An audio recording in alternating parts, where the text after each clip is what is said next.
प्यारे दोस्तों नमस्कार। आप सभी का हार्दिक स्वागत है। आज हम पढ़ेंगे होलकर रियासत। होलकर रियासत। आप जानते हैं हमारे प्रथम प्रश्न पत्र की 5वीं यूनिट जो इतिहास वाला ए भाग है उसकी 5वीं यूनिट मध्य प्रदेश की रियासतें व जनजातीय नायकों का संघर्ष इसमें दिया हुआ है। हमने पहले वीडियो में जनजातीय नायकों का संघर्ष व इतिहास में योगदान एक ही वीडियो में फिनिश कर दिया है। आप जाकर देख लीजिए, प्लेलिस्ट बनी हुई है, मैं डिस्क्रिप्शन में लिंक डाल दूंगा, आप वहां जाकर देख लेना। आज हम होलकर रियासत पढ़ेंगे, कोशिश करेंगे इसी वीडियो में ख़त्म हो जाए, टू द पॉइंट। तो सीधी बात, नो बकवास, स्टार्ट करते हैं होलकर रियासत। थोड़ी पृष्ठभूमि में आपको बता देता हूँ। जैसा कि आप जानते हैं दोस्तों, 18वीं शताब्दी में होलकर वंश 1731 में होलकर वंश स्थापित हुआ। क्या पृष्ठभूमि रही? आप जानते हैं मराठा लगातार साम्राज्य विस्तार कर रहे थे। भारत में लगातार मराठा दक्षिण से या महाराष्ट्र के एरिया से उत्तर में बढ़ रहे थे लगातार, और राणोजी सिंधिया, मल्हारराव होलकर जैसे बहादुर सेनापति थे जो पेशवा बाजीराव प्रथम के नेतृत्व में लगातार विजय हासिल कर रहे थे। आपको मालूम है कि पेशवा बाजीराव प्रथम के समय उत्कर्ष पर पहुंच गया था मराठा काल, और काफ़ी क्षेत्र एक्वायर कर लिया था उन्होंने, लगभग इतना, और इस क्षेत्र पर मराठा राज्य स्थापित होने लगा था। तो बाजीराव प्रथम ने अपने सरदारों में क्षेत्रों को बांट दिया था। जैसे अभी हम हमारे मध्य प्रदेश की बात करें तो मैं आपको बताना चाहता हूँ कि मध्य प्रदेश में जो इंदौर और इंदौर से दक्षिण का एरिया था, ये इंदौर खरगोन का, ये होलकर वंश को दिया गया था। और यहाँ उज्जैन से लेकर इधर ग्वालियर तक का क्षेत्र ये सिंधिया को दिया गया था, और यहाँ सिंधिया रियासत बनी, यहाँ होलकर रियासत बनी। ठीक है दोस्तों, तो इंदौर का शासक मल्हारराव होलकर को नियुक्त किया गया था, आप जानते हैं, ये बात आप समझ गए? ठीक है, तो इंदौर क्षेत्र पर शासन करने वाला मराठा वंश है होलकर वंश। इतना परिचय तो आपको प्राप्त हो गया है। ठीक है, चलिए अब हम टू द पॉइंट, हमारे पॉइंट उस पर आ जाते हैं, पीडीएफ पर। कैसे पॉइंट बनाना है तो कैसे नोट्स बनाना है, इसमें आप सीखते जाओगे। सबसे पहले क्षेत्र यदि हम बताएंगे तो दक्षिण पश्चिमी मध्य प्रदेश, जिसमें मालवा, इंदौर, खरगोन का क्षेत्र आता था। काल बताएंगे 1731 से 1947 तक, भारत आज़ाद होने तक इस रियासत का शासनकाल रहा, अलग अलग शासकों ने शासन किया है। मराठा साम्राज्य विस्तार के क्रम में यह रियासत बनी थी, मैं आपको बता चुका हूँ। पृष्ठभूमि ये थी कि जब मराठा साम्राज्य विस्तार का क्रम चल रहा था तो सारंगपुर का युद्ध हुआ था 1724 में, अमझेरा का युद्ध हुआ था 1728 में, तिरला का युद्ध हुआ था 1731 में। इन सब युद्धों में मराठाओं की जीत हुई थी। अब प्रश्न आपके मन में उठ रहा होगा, युद्ध किनसे हुए थे? तो यह युद्ध हुए थे मुग़ल सूबेदारों से। मुग़ल सूबेदार उस समय मालवा में हुआ करते थे, दया बहादुर व गिरधर बहादुर।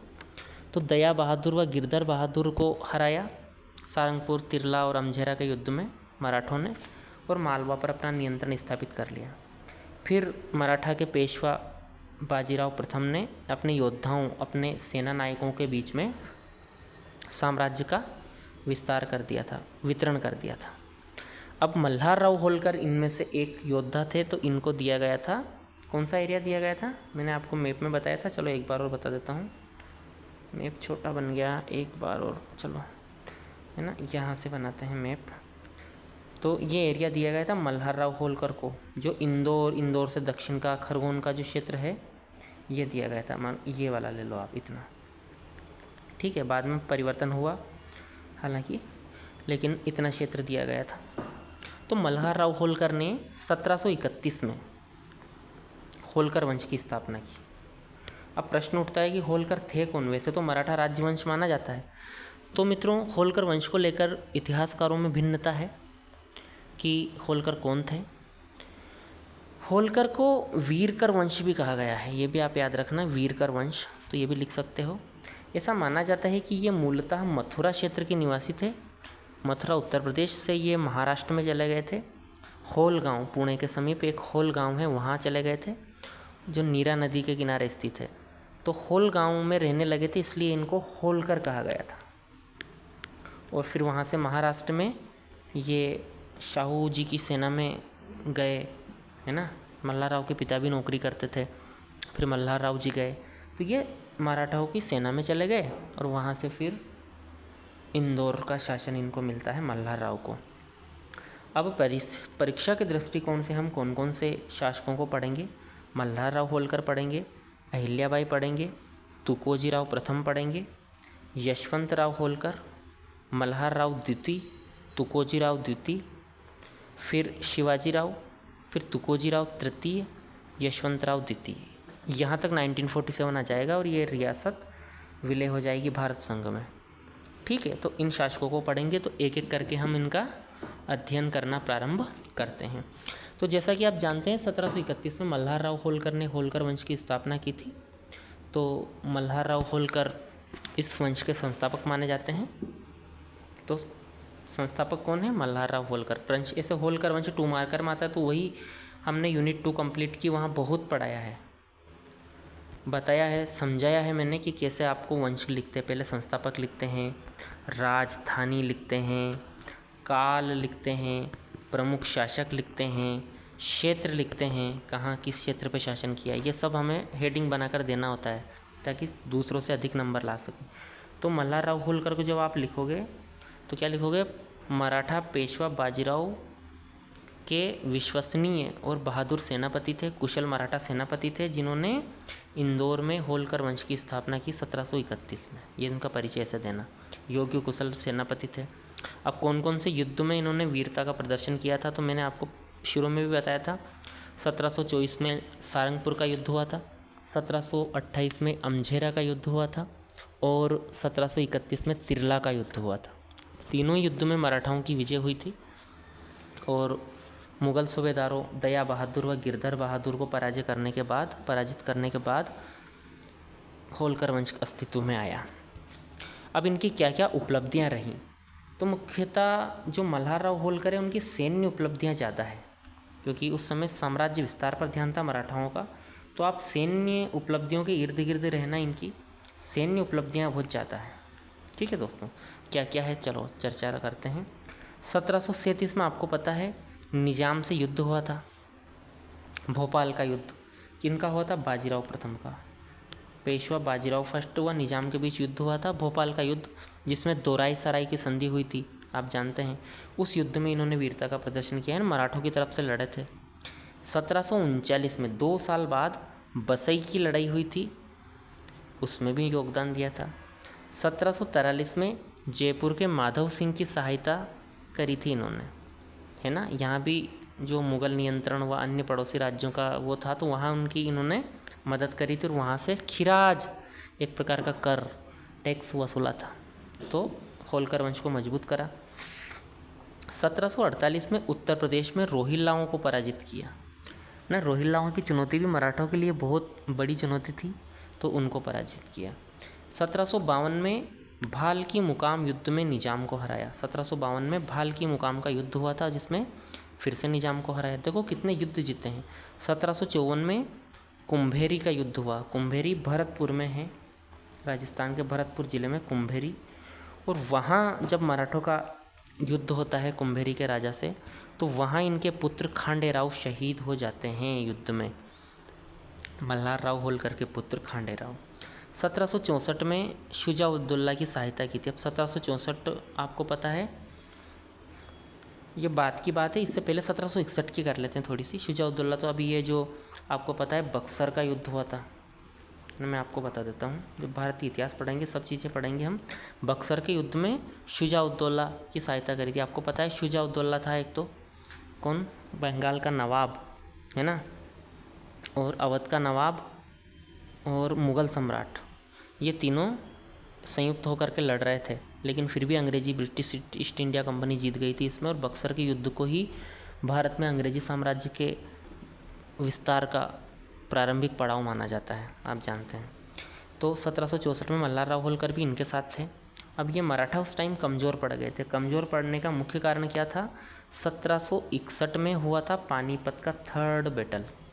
पानीपत थर्ड युद्ध में बहुत बड़ी क्षति हुई थी मराठों को। अहमद शाह अब्दाली ने, जो अफगान था, उसने आक्रमण किया था। मित्रों, पानीपत के थर्ड युद्ध में जब मल्हारराव होलकर युद्ध के लिए गए थे तो सदाशिवराव भाऊ जो था, उन्होंने उनका अपमान किया था। उनकी सलाह नहीं मानी थी, उनकी रणनीति। अब इतने बड़े योद्धा थे, उनकी रणनीति मानी जानी चाहिए थी, लेकिन उन्होंने जब नहीं मानी तो फिर वो युद्ध से वापस लौट कर आ गए थे। और ये एक रीज़न भी माना जाता है कि मराठे शायद जीत जाते यदि मल्हारराव होते तो।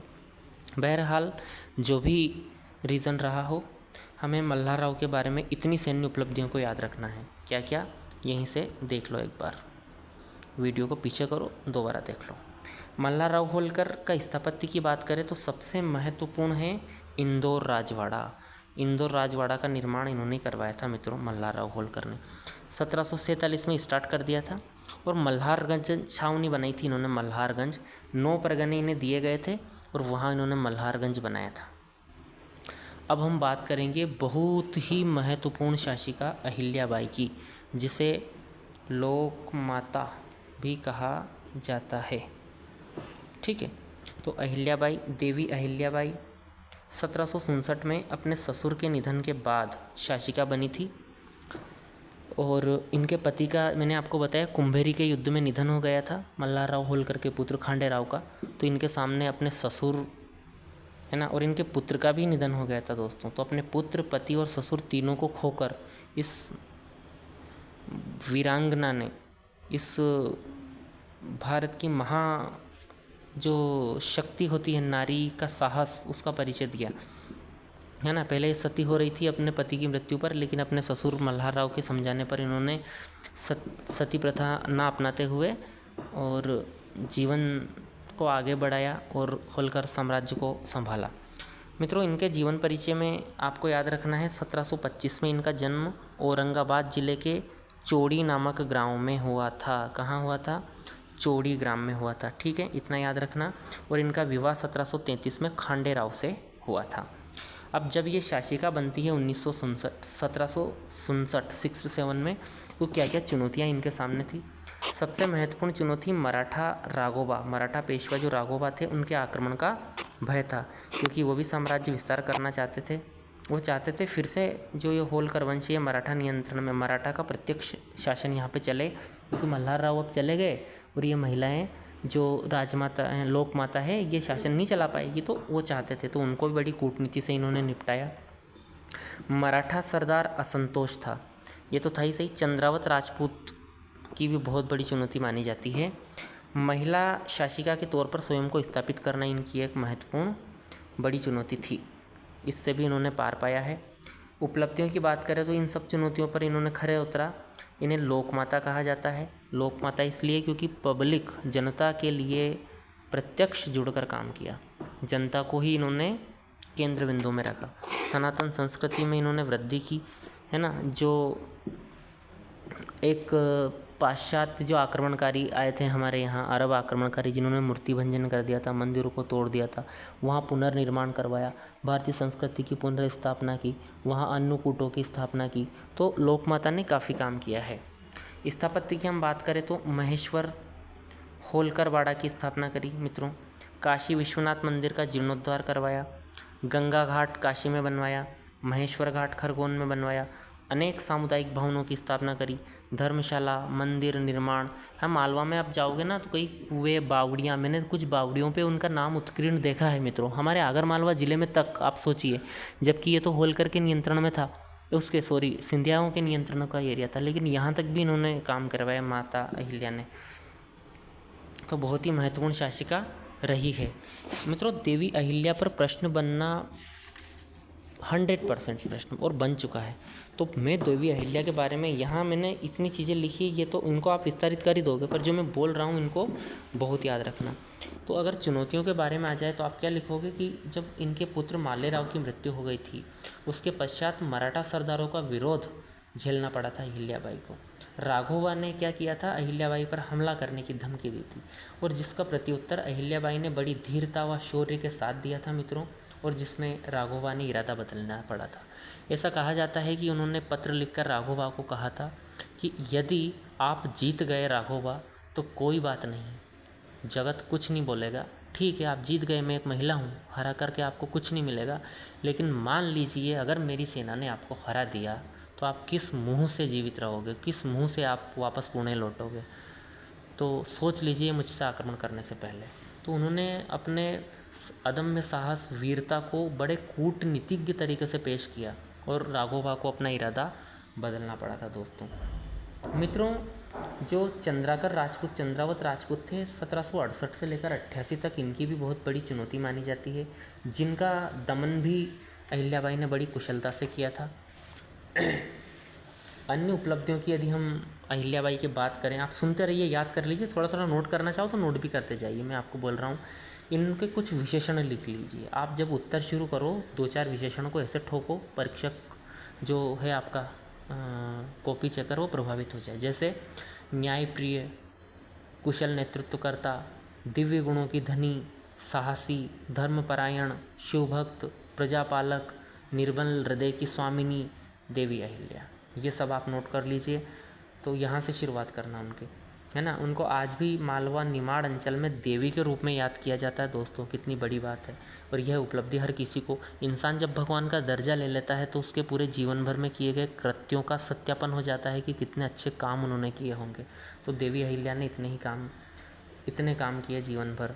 मित्रों, अपने 30 साल के शासनकाल में लगभग 67 से 95 तक वो शासन रहा उनका, 1767 से 1795 तक। इन लगभग 30 वर्षों में उन्होंने अनेक मंदिरों, धर्मशालाओं, बावड़ियों, कुओं, घाटों का निर्माण करवाया, तालाबों का निर्माण करवाया दोस्तों। तो स्थापत्य बहुत बनवाया, छोटा छोटा। भारतवर्ष में सभी पवित्र जितने धर्म स्थल थे सबका उन्होंने वहाँ पर पुनर्निर्माण, वहाँ पे जीर्णोद्धार अधिकतर का, जैसे काशी हो गया, सोमनाथ हो गया, है ना, गया जी हो गया, है ना मित्रों। और आप तो जानते ही हैं अहिल्या, जो देवी अहिल्या बड़ी शिव भक्त थी। भारतवर्ष के सभी पवित्र शिव स्थलों पर उन्होंने यात्रा करी थी और यात्रा करके वहाँ पुनर्स्थापना, पुनर्निर्माण, घाट इत्यादि का निर्माण करवाया था।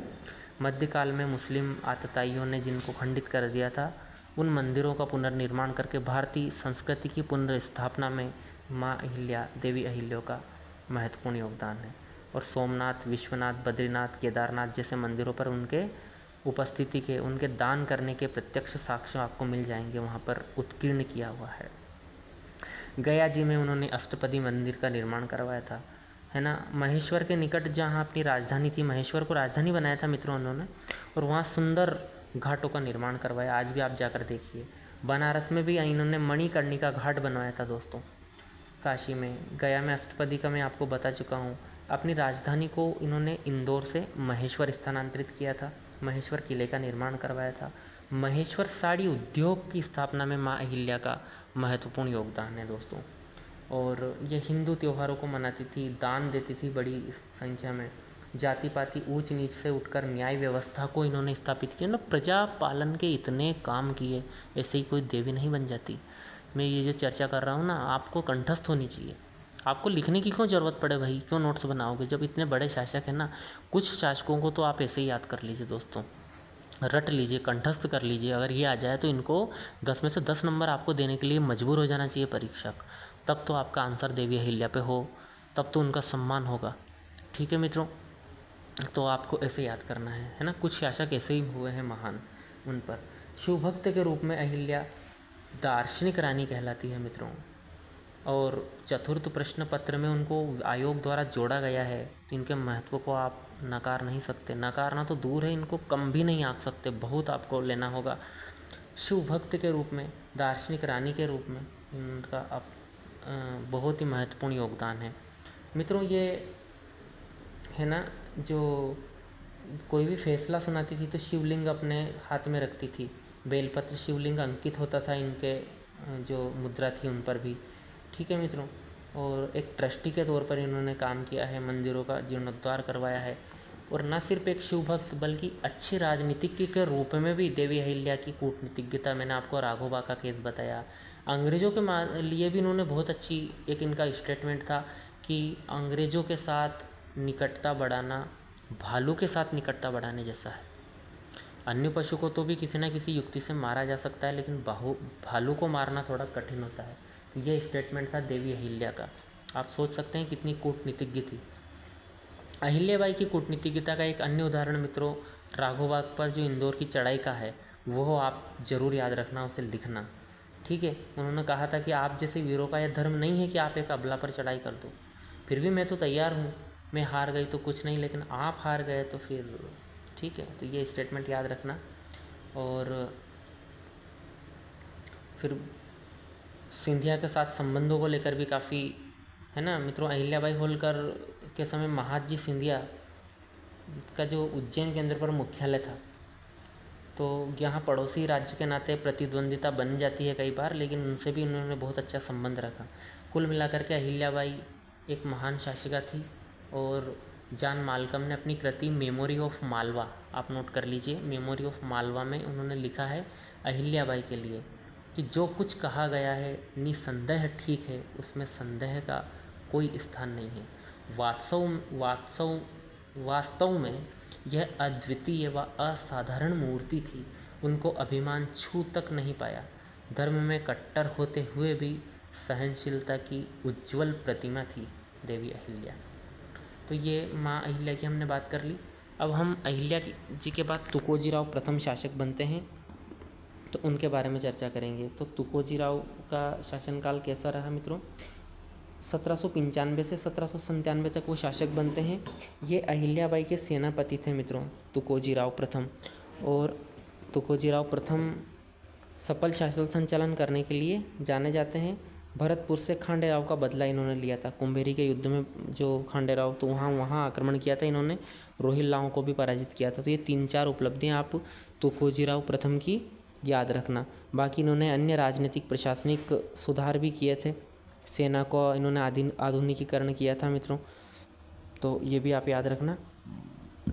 अब तुकोजीराव के बाद यशवंतराव होलकर बहुत महत्वपूर्ण शासक हैं, जिन पर सिर्फ एक व्यक्तित्व पर जो प्रश्न बनेगा उसमें यशवंतराव होलकर भी दावेदार माने जाते हैं होलकर वंश में। तो यशवंतराव होलकर ने क्या क्या किया, चलिए चर्चा कर देते हैं अपन। 1797 से 1811 तक इनका शासनकाल था। मध्य भारत का नेपोलियन इनको कहा गया है। जैसे इन्होंने साम्राज्य विस्तार किया, मध्य भारत का नेपोलियन इनको कहा गया। और किन ने कहा था? NS इनामदार ने। ये बहुत इंपॉर्टेंट फैक्ट है, ये प्री में भी आ सकता है, मेंस में तो आएगा ही। अहिल्याबाई की पुत्री मुक्ताबाई से यशवंतराव होलकर का विवाह किया गया था। इनके एक पुत्र और एक पुत्री थी। पुत्र का तो मालेराव का तो जल्दी निधन हो गया था अहिल्याबाई के, लेकिन अपनी पुत्री का विवाह इन्होंने यशवंतराव होलकर से किया था। उत्तराधिकार संघर्ष जब हो रहा था तो पिंडारी नेता आमिर खान का सहयोग इनको मिला था, यशवंतराव होलकर को दोस्तों। ठीक है मेरे मित्रों, तो ये बात आप याद रखना। दौलतराव सिंधिया से इनका मतभेद था। सिंधिया वंश के मुख्य शासक थे इनके समकालीन, और इनको उन्होंने पराजित भी किया था। दौलतराव सिंधिया को लगातार आक्रमण किए थे, तो ये बात याद रखना आप। बहुत बहादुर शासक थे यशवंतराव।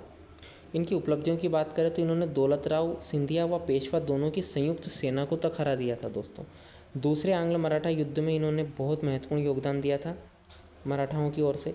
भानपुर राजधानी लेकर गए थे, ये फैक्ट याद रखना यशवंतराव के साथ, कि अपनी राजधानी को भानपुरा लेकर गए थे। वहाँ तोपखाना बनवाया, वहाँ एक सैन्य केंद्र की स्थापना इन्होंने की थी दोस्तों। तो इतना आपको क्लियर हो गया होगा। 1805 में द्वितीय आंग्ल मराठा युद्ध के बाद राजपुर घाट की संधि हुई थी। ये भी 2 मार्कर क्वेश्चन है, राजपुर घाट की संधि। इसमें क्या हुआ था? चंबल का उत्तरी भाग है ना, बुंदेलखंड, ये छोड़ना पड़ा था यशवंतराव को, क्योंकि मराठाओं की पराजय हुई थी, नुकसान बहुत ज़्यादा हुआ था मराठाओं को। वेलेजली के साथ में ये संधि हुई थी दोस्तों, ये याद रखना था। दोनों पक्ष कौन कौन थे? एक तरफ थे हमारे यशवंतराव होलकर और दूसरी तरफ लॉर्ड वेलेजली था, है ना। द्वितीय आंग्ल मराठा युद्ध के बाद ये संधि हुई थी, कौन सी? राजपुर घाट की। तो इतना यशवंतराव के बारे में आप याद रखोगे। वैसे तो और भी बहुत सारी जानकारी है दोस्तों यशवंतराव के लिए, है ना। सम्राट जो थे मुग़ल उन्होंने इनको, उस समय कौन थे, शाह आलम द्वितीय थे, जी हाँ, उन्होंने इनको राज राजेश्वर अलीजा बहादुर की उपाधि दी थी। ये भी आप नोट कर लेना, याद रख लेना यशवंत राव के बारे में। अब बात करेंगे मल्हार राव द्वितीय की। कौन थे मल्हार राव द्वितीय? 1811 में यशवंत राव के बाद यह शासक बनते हैं दोस्तों, मल्हार राव द्वितीय। 1833 तक इनका शासन रहेगा। तीसरे आंग्ल मराठा एम युद्ध, मतलब आंग्ल मराठा युद्ध में हार हो गई थी मराठाओं की बहुत बुरी तरीके से, और इस हार के बाद अधिकांश एरिया अंग्रेज़ों के नियंत्रण में आ गया था। ये निर्णायक युद्ध था दोस्तों। जो भी एरिया अधिकांश मराठाओं के अधीन थे वो अंग्रेज़ों के अधीन चला गया था। मराठाओं के जो वंश थे इनमें रेजिडेंटों की नियुक्ति कर दी गई थी। तो क्या क्या प्रावधान हुआ था इसमें, और इसमें एक फैक्ट याद रखना, महिदपुर का जब युद्ध हो रहा था तृतीय आंग्ल मराठा युद्ध के दौरान, तो वहाँ पर गफूर खान ने धोखा दे दिया था। हमारे देश की जो चित परिचित घटनाएं हैं वो एक बार फिर से यहाँ खुद को पुनरावृत्त करती है, धोखा देने वाली। मंदसौर की संधि में जो पक्षकार थे जिन्होंने साइन किया था, मराठाओं की तरफ से जोग कीबे थे, होलकर की तरफ से मतलब, और इधर थे जॉन मालकम। तो ये मंदसौर की संधि के प्रावधान याद रखना। शासक जरूर याद रखना, प्री में आएगा, मल्हार राव होलकर। कौन थे? मल्हार राव होलकर। प्रावधान क्या क्या थे? राज्य का 2/3 हिस्सा अंग्रेजों को देना पड़ा था। कितनी बड़ी बात है, 2/3 हिस्सा अंग्रेजों को देना पड़ा। होलकर राज्य ब्रिटिश नियंत्रण में चला गया था मित्रों। पेशवा अस्तित्व समाप्त हो गया था। क्या पेशवा वेशवा कुछ नहीं रहेगा, बहुत हो गया पेशवा। राज्य में ब्रिटिश रेजिडेंट की नियुक्ति कर दी थी। अभी ब्रिटिश रेजिडेंट क्या करता था, इससे अनुमति लेनी पड़ती थी, कोई भी विदेशी संबंध बनाना हो, कोई नई वसूली करनी हो तो सब, ठीक है।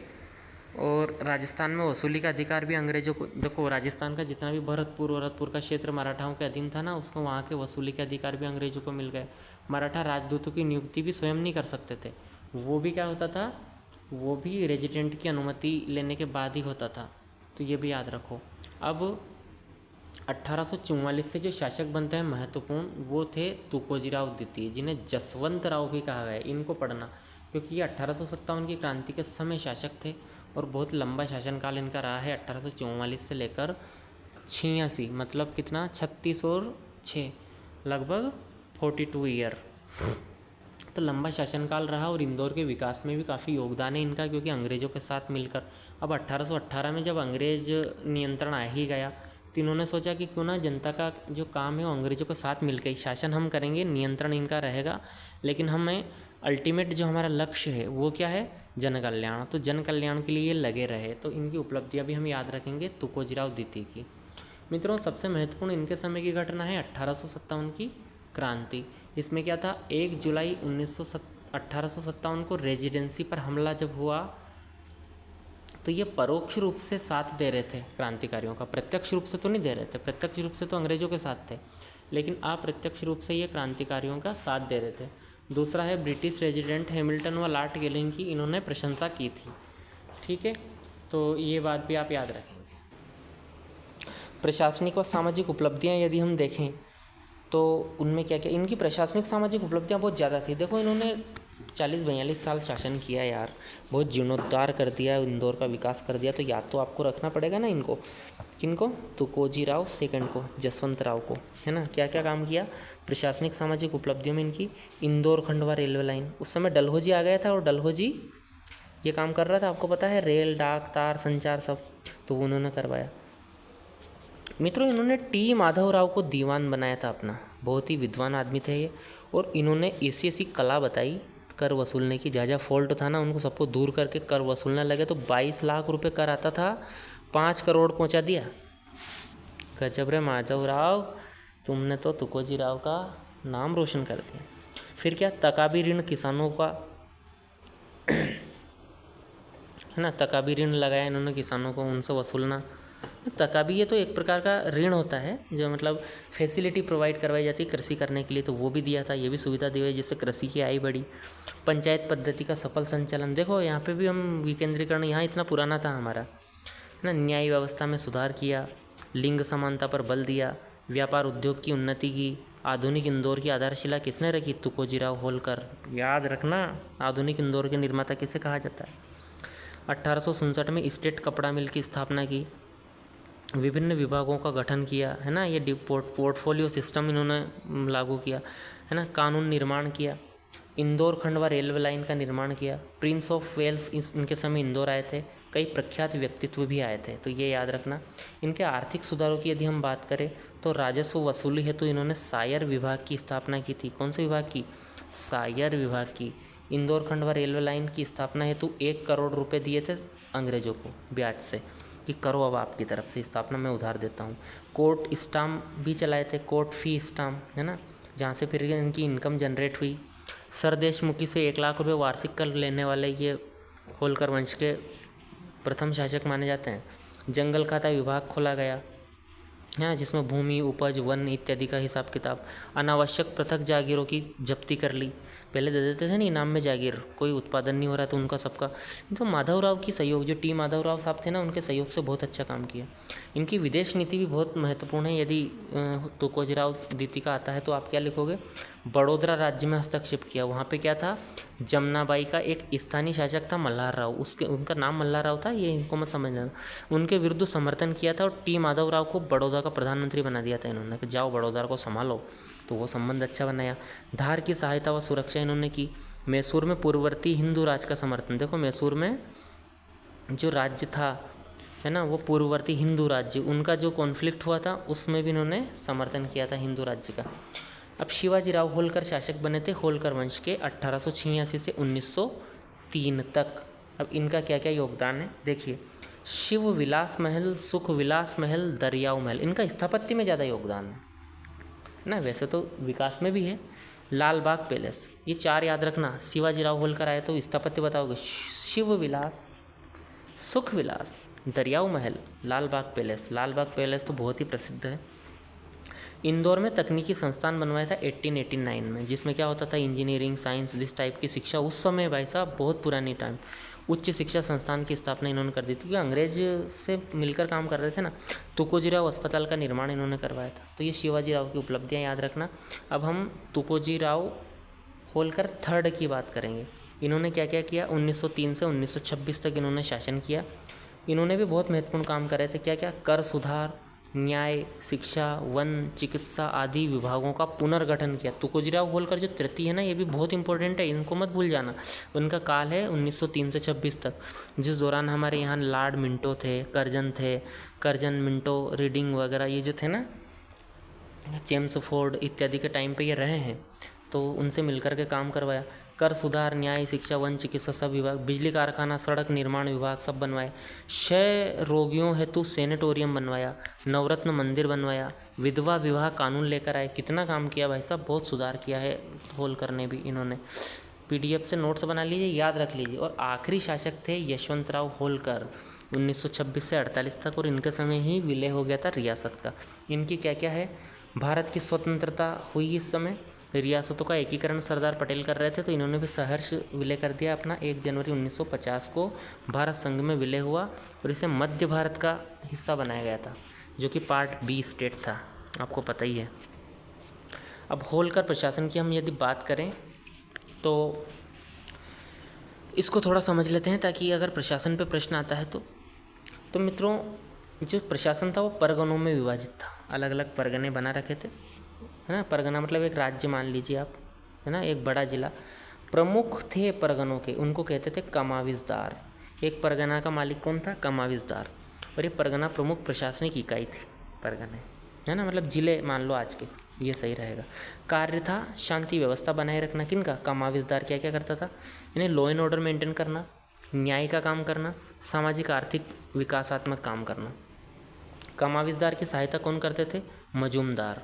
अभी सरनेम बन गए ये, पहले ये जो है ना, ये पद थे, ये लगातार पारिवारिक बनते थे ना, बाप मजूमदार फिर बेटा मजूमदार, तो सरनेम ही मजूमदार जी लगाने लग गए। फडणवीस, देखो देवेंद्र फडणवीस अभी है, ये भी मराठाओं के अधीन एक पद था। हवलदार, ठीक है, ये सब कमाविजदार की सहायता करते थे, तो ये याद रखना, लिख देना। नगर व पुलिस प्रशासन की यदि हम बात करें तो कोतवाल नगर का प्रशासन संभालता था। भूमि खरीदने बेचने इससे संबंधित झगड़ों को, है ना, भूमि की कीमत संबंधी देखरेख का काम कौन करता था? सैया भय कोतवाल, अब डर काहे का। ठीक है। अब ग्राम भी एक छोटी प्रशासनिक इकाई हुआ करती थी उस समय। यहाँ क्या होता था, पटेल मुखिया था। पटेल क्या करता था, प्रशासन व जनता के बीच कड़ी था, है ना। राज्य से बात करनी हो आप पटेल से मध्य करो, और आप स्टेट से बात कर सकते हो। आय व्यय का हिसाब रखता था गांव की। आत्मनिर्भर व परंपरागत स्वरूप में गांव थे। गांव में कृषि, खाद्य प्रसंस्करण जैसे छोटे छोटे उद्योग, है ना, वस्त्र उद्योग, कुटीर उद्योग सब चलते थे।